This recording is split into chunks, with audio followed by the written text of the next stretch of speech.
গাইবান্ধায় আছেন আমার সহকর্মী বিপ্লব ইসলাম, যাচ্ছি তার কাছে। বিপ্লব, আমজনতার প্রতিক্রিয়া কেমন দেখছেন?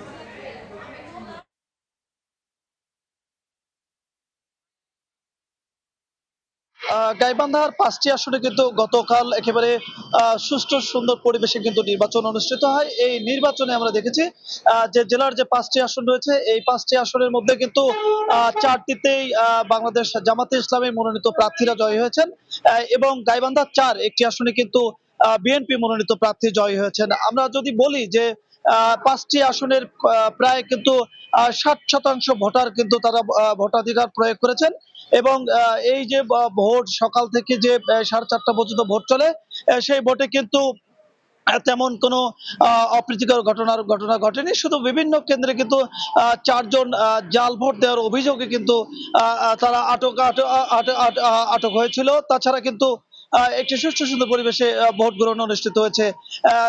বিজয়ী যারা প্রার্থী রয়েছেন, নবনির্বাচিত যারা প্রার্থী রয়েছেন, সকালে কিন্তু তারা জেলা প্রশাসক কার্যালয় থেকে তারা তাদের যে ফলাফল শীট, সেই ফলাফল শীট বুঝিয়ে নিয়েছেন।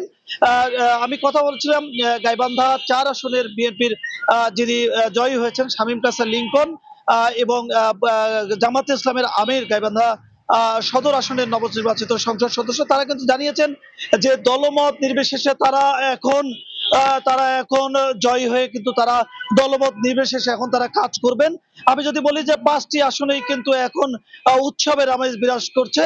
যারা নির্বাচিত হয়েছেন তারা তাদের জনসাধারণের কাছে শুভেচ্ছা জানাচ্ছেন। আমরা এখন চলে যাব পটুয়াখালীতে, সেখানে রয়েছেন সহকর্মী শিকদার জাবের হোসেন। পটুয়াখালীর 4টি আসনেই গতকাল উৎসবমুখর পরিবেশে ভোট সম্পন্ন হয়েছে এবং ফলাফলও দেওয়া হয়েছে। যদিও সরকারিভাবে ফলাফল ঘোষণা হয়নি, তবে বেসরকারিভাবে ফলাফল ঘোষণা হয়েছে। আমি এই মুহূর্তে রয়েছি পটুয়াখালীর 3 আসনের গলাচিপায়। এই আসনটিতে জয় পেয়েছে ডাকসুর সাবেক ভিপি, গণ অধিকার পরিষদের সভাপতি, ট্রাক প্রতীক নিয়ে নুরুল হক নূর। তার নিকটতম প্রতিদ্বন্দ্বী বিএনপির বিদ্রোহী প্রার্থী হাসান মামুনের চেয়ে ১৫-১৬ হাজার ভোট বেশি পেয়ে তিনি নির্বাচিত হয়েছেন।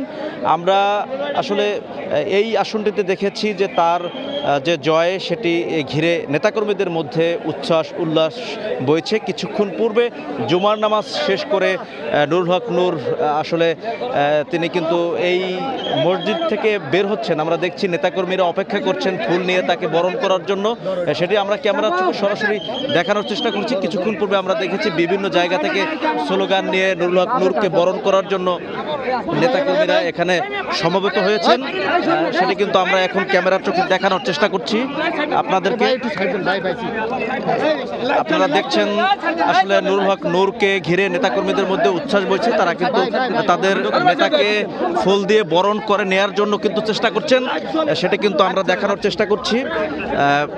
ফুল দিয়ে বিভিন্ন ওয়ার্ডের, ইউনিয়নের নেতাকর্মীরা তাকে বরণ করছে। আমরা যদি জানিয়ে রাখি যে নুরুল হক নূর বিএনপি জোট থেকে তিনি নির্বাচিত হয়েছেন।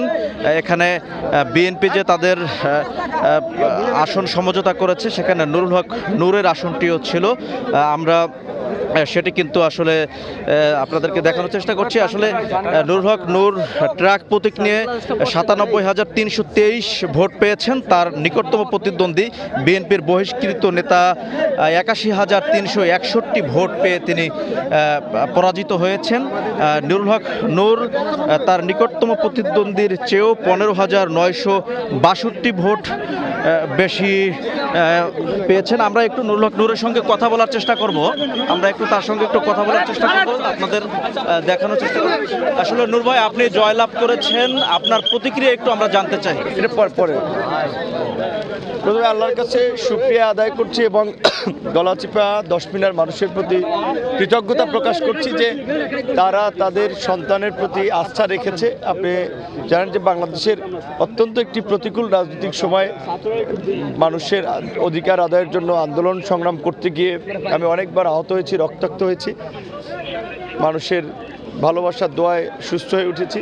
সেই ছাত্র আন্দোলন থেকে ২০২৬ সালের জাতীয় নির্বাচনে অংশগ্রহণ করেছি। এলাকার মানুষ তাদের সন্তান হিসেবে ভালোবাসা থেকে একটা প্রতিকূল এবং চ্যালেঞ্জিং নির্বাচনের মধ্যেও তারা আমাকে ভোট দিয়ে জয়যুক্ত করিয়েছে। সেজন্য আমি তাদের প্রতি ধন্যবাদ জানাই।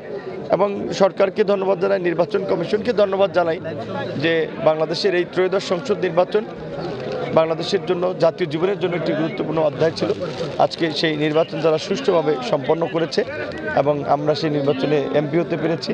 জুলাই বিশেষ করে আন্দোলনে শহীদদেরকে আমরা শ্রদ্ধার সাথে স্মরণ করি, সহযোদ্ধাদের প্রতি কৃতজ্ঞতা যে আজকে ফেসিবাদ পতনের না হলে হয়তো এই নির্বাচন হতো না। সকলের প্রতি ভালোবাসা এবং কৃতজ্ঞতা। ধন্যবাদ। আমরা শুনছিলাম নুরুল হক নূর তার প্রতিক্রিয়া জানিয়েছেন, আমরা তার সঙ্গে কথা বলার চেষ্টা করেছি। তিনি এই আসন থেকে জয়লাভ করেছে, আমরা তার সঙ্গে কথা বলার চেষ্টা করেছি। তো এতটুকুই ছিল আমার কাছে পটুয়াখালীর গলাচিপা থেকে সব শেষ। সরাসরি যুক্ত ছিলাম পটুয়াখালী এবং গাইবান্ধায়।